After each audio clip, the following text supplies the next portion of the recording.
ඔබට ඒ කාන්තී සුගතිය උපදින්න උපකාර වෙන කාරණා කීපයක් තියෙනවා. පළවෙනි දේ තමයි සද්ධාව.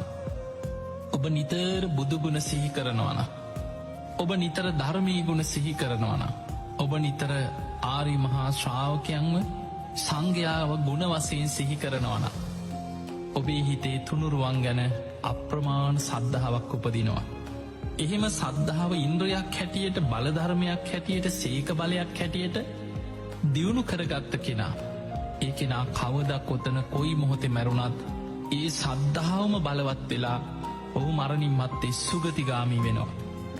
පිංහතුනි, දවසක් දෙවිවරු පිරිසක් දිවිය ලෝකෙ සතුටු එමින් ප්‍රීති ගෝසා කරනවා. දෙවිවරු බුදු කෙනෙක් පහළ වෙනකොට බුදුන් සරණ යන අය නිසා දිවිය පිරිස වැඩි වෙනවා කියලා දෙවියන් ප්‍රීති ගෝසා කරනවා. ඒකට හේතුව බුද්ධ ශූන්‍ය කාලවල ලෝකෙ බලවත්ම දේ තමයි නියත මිත්‍යා දෘෂ්ටිය. පින් පව් කියල දෙයක් නෑ. ඕන අකුසලයක් කරපල්ලා. ඕය විපාක නෑ, කර්ම කරම්පල කියල දෙයක් නෑ.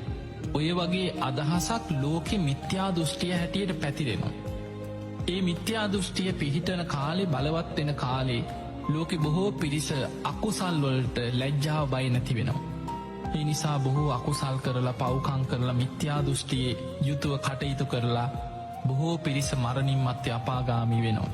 ඒ කාලවල මිත්‍යා දෘෂ්ටිය බලවත් කාලවල, බුද්ධ ශූන්‍ය කාලවල දිවිය පිරිස අඩුවෙනවා කියලා.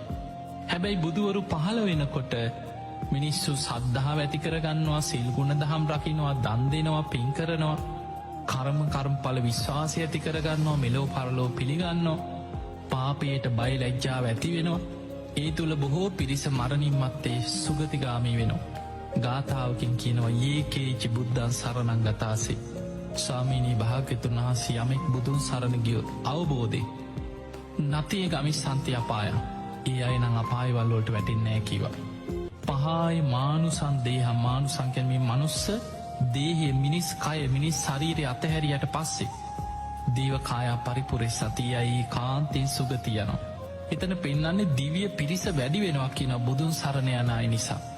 එතකොට අපිට පේනවා සුගතියක යන්නත් බලවත්මදේ තමයි තුනුරුවන් ගැන සද්ධාව තියෙන්න ඕන. ඔබ කවද කොතන කොයි මොහොතේ මැරුණත් ඔබට සුගති යන්න නං අවශ්‍ය පළවෙනිම දේ තමයි කිවා තුනුරුවන් ගැන සද්ධාව.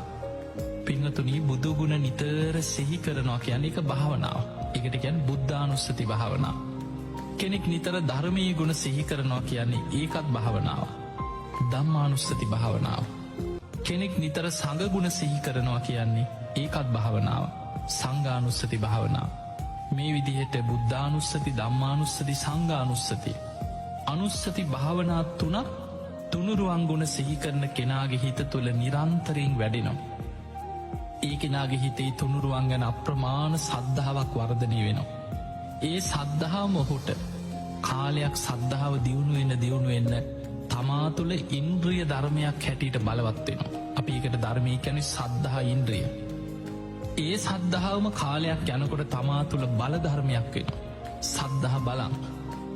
ඊළඟට බුදුරජාණන් වහන්සේ කෙනෙක්ගේ බුද්ධ ශාසනය තුළ ශ්‍රාවකයෙක්ගේ ධනවත්කම මැන්නේ ඔහුගේ ඉඩකඩන් වලින්වත්, ඔහු පොරෝගෙනීන අත්තරම් බඩුවලින්වත්, ඔහුගේ දේ පොළයාන වාහන, ඒ රන්ත්‍රදී මුතුමැනි ගබඩාවල තිබ්බ සල්ලිවත් ඒවැන් නෙමේ කෙනෙක්ගේ සද්ධාව බුද්ධ ශාසනය තුළ මනින්. බුද්ධ ශාසනය තුළ බුදුරජාණන් වහන්සේ සත් ආර්ය ධනය කියලා මේ ආර්ය ශ්‍රාවකයාගේ ධනවත්කම පෙන්නනවා.